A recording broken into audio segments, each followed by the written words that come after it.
수롱이네 책방. 시영이네 책방. 안녕하세요, 롤빼미입니다.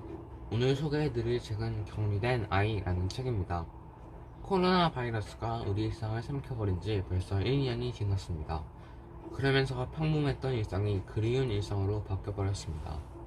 이번 책은 코로나19 사태로 인해 누구에게나 일어날 수 있는 일을 3편의 이야기로 묶은 청소년 소설입니다. 주인공은 모두 고등학생이고 자가격리, 역학조사, 마스크 대란 같은 이야기가 소개되어 있습니다. 그중 저는 두 번째 이야기 역학조사와 관련된 거짓말이라는 부분을 소개해드리겠습니다. 자, 천천히 기억을 되살려 봅시다. 오 팀장이라 불리는 역학조사관이 성민이를 똑바로 보며 말했습니다. 방어복을 입고 안에 마스크까지 쓴 채였기에 마주 앉은 성민이의 눈에 보이는 건 오로지 하얀 방어복과 가면처럼 얼굴을 가린 플라스틱 덮개뿐이었습니다. 성민이가 물었습니다. 혹시 저 아세요? 네? 아니 목소리가 왠지 귀에 익어서요. 성민이는 미간을 찌푸리며 말했습니다. 그러자 역학조사관이 대답했습니다. 그럴 리가. 오늘 처음 본 학생인데. 방어복과 마스크, 이중의 보호막 뒤편에서 들리는 목소리는 익숙한 듯 하면서도 한없이 낯설었습니다. 자, 지난 금요일부터 꼼꼼히 살펴봅시다. 두 사람이 마주 앉은 확진자 동선 파악 조사실은 용의자와 형사가 마주하는 치료실처럼 건조하고 썰렁했습니다. 어차피 제 휴대폰이랑 체크카드 사용 내역 뒤지면 다 나올 텐데 못하러 똑같은 얘기를 해요. 임성민 군의 동선 데이터를 취합하려면 몇 시간을 기다려야 하니까 우선 진술부터 받는 거예요. 동선 파악을 빨리 할수록 2차, 3차 감염을 방지할 수 있다는 거 잘 알고 있죠? 네. 오 팀장은 책상 위로 두 손을 깍지기며 덧붙였습니다. 고등학교 2학년, 부모님과 함께 자택 거주. 형제는 없고, 맞죠? 네. 대답하는 성민의 목소리가 무겁게 가라앉았습니다. 그러자 오 팀장의 목소리가 부드러워졌습니다. 감염되었다고 범죄를 저지른 건 아니잖아요. 그러니까 너무 주눅들 필요 없어요. 그냥 오늘 아침 확진을 받기 전 사흘간, 그러니까 지난 금요일부터 일요일까지 어디에 갔었는지 얘기만 해주면 돼요. 그제야 성민의 얼굴에 살짝 핏기가 돌았습니다. 금요일에는 학원 간 게 전부인데요. 학원이면 어디죠? 구체적으로 얘기해주세요. 오 팀장은 성민의 말뿐이 트이자 반갑다는 듯 상냥하게 물었습니다. 성민이는 금요일에 있던 일을 친구와 수다 떨듯이 술술 이야기하기 시작했습니다. 수학학원을 갔고 엄마와 함께 운동화를 사러 신촌 로터리에 있는 현대백화점도 갔고 돈가스도 먹었고 9시쯤 집에 와서 생각나는 대로 다 이야기를 했습니다. 자, 그럼 14일 토요일은요? 성민이는 토요일에 있던 일도 빠짐없이 모두 오 팀장에게 이야기했습니다.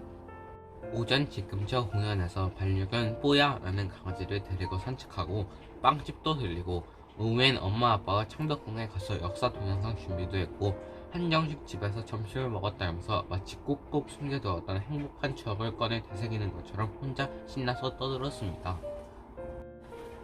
네네, 알겠어요. 먹는 얘기 그만하고 다음 동선은?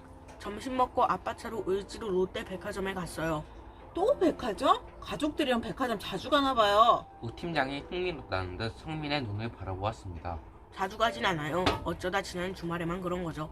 그리고 집으로 갔나요? 아니요. 엄마 아빠랑 예술의 전당으로 갔어요. 물론 아빠 차를 타고서요. 예술의 전당이면 서초동에 있는? 네, 거기서 뮤지컬을 봤어요. 아빠가 연예기획사 사장님한테 티켓을 선물 받았거든요. 뮤지컬이라면 접촉자가 상당하겠는데. 오 팀장이 혀를 차며 책상에 놓인 기록지를 뒤졌습니다. 아버님 직업이 어디 보자. 성민이가 재빨리 대답했습니다. 방송국 PD세요. 지상파 방송국. 오 팀장은 방송국이라면 일이 진짜 커지겠다며 한숨을 쉬고는 다음 질문을 이어나갔습니다. 뮤지컬 관람 후에 다른 데 들른 곳은 없나요? 없어요. 시간이 워낙 늦고 가족들 모두 피곤해서요. 오 팀장이 볼펜을 딸깍거리며 기록지 앞장을 보면서 그리고 일요일 아침에 오한과 발열 증세가 있어서 어머니와 함께 동네 내과에 갔다. 이거죠? 네, 내과에서 감기약을 처방할 줄 알았는데 보건소로 가보라 그래서 깜짝 놀랐어요. 그런데 의료 기록을 보면 보건소에 가지 않았는데요? 엄마가 하루만 감기약을 먹어보고 차도가 없으면 종합병원에 가자고 해서 그냥 집에 있었어요. 그러다 16일 월요일, 그러니까 오늘 아침 신촌에 있는 대학병원에 가서 검진을 받은 거군요. 네, 그게 다예요. 오 팀장이 머리를 끄덕이며 기록지를 다시 한번 훑어봤습니다. 지금까지 진술받은 것 중에 누락되거나 잘못된 것이 있는지 살피는 몸짓이었습니다. 오 팀장이 중얼거렸습니다. 학원에다 백화점, 공연장이라 밀집 지역을 골라서 찾아다녔네. 그녀의 목소리에서 절망감이 배어났습니다. 이 모든 것을 폐쇄 조치하고 방역과 접촉자 확인까지 하려면 눈앞이 캄캄할 만도 했습니다. 성민이는 입술을 꾹 다문 채 아무 말도 하지 않았습니다.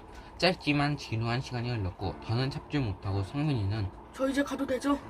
라면서 일어서는 순간 주사실 문이 벌컥 하고 열렸습니다. 그 바람에 성민이는 일어서려다가 도울 의자에 앉았습니다. 열린 문으로 방호복을 입은 또 다른 주사관이 서류 한 장을 가지고 들어왔습니다. 이번엔 남자였습니다. 오 팀장님, 성민군 동선 데이터가 나왔습니다. 남자 손에서 오 팀장 손으로 넘어가는 서류를 바라보는 성민이의 얼굴에 긴장하는 빛이 흘렀습니다. 기록지에 머리를 박고 있던 오 팀장이 서류를 받아들였습니다. 서류를 보는 오 팀장의 눈매가 뱀처럼 차갑고 날카로웠습니다. 주차장, 이거 확실한 거야? 네, 휴대폰 위치 추적, 체크카드 사용 내역, 그리고 CCTV 기록까지 싹 다 뒤져서 확인한 겁니다. 순간 주사실 안에서 꿀꺽 하고 마른 침을 삼키는 소리가 울려 퍼졌습니다. 성민이에게서 나는 소리였습니다. 주차장은 오 팀장이 성민이와 지금까지 진술한 내용을 빽빽히 적어놓은 기록지를 읽어봤습니다. 마스크에 가렸어도 온 얼굴을 덮은 황당한 표정을 성민이는 금방 알아챌 수 있었습니다. 이게 뭐야? 완전 소설을 썼잖아.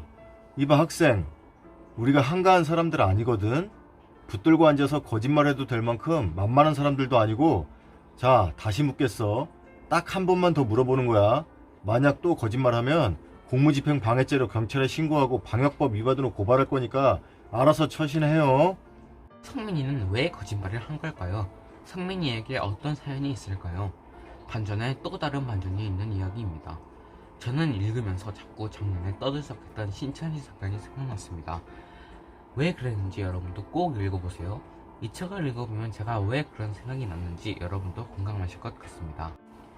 네, 올빼미군의 책 소개 잘 들었습니다. 이번 책은 코로나 바이러스로 일상이 온통 뒤흔들린 작년 초반의 혼란함이 3편의 짧은 단편으로 고스란히 적혀 있었습니다. 코로나19 사태로 인한 불안함, 의심, 나약함, 이기심 등 아이들만이 아니라 누구나 느낄 수 있는 심리 상태라서 책을 읽으면서 공감과 위로를 얻을 수 있었습니다. 코로나 사태는 지난 10년간 가장 큰 사건이었고 역사는 이를 어떻게 기록할지 모르겠지만 역사의 한순간에 살고 있는 지금 우리 아이들이 혼란 속에서 고통과 슬픔만 있는 것이 아니라 변화와 함께 성장할 수 있는 아이들이 되길 바라봅니다. 그럼 이상으로 숑이네 책방 영상을 마치도록 하겠습니다. 여러분 모두 안녕. 구독, 좋아요 꼭 눌러주세요.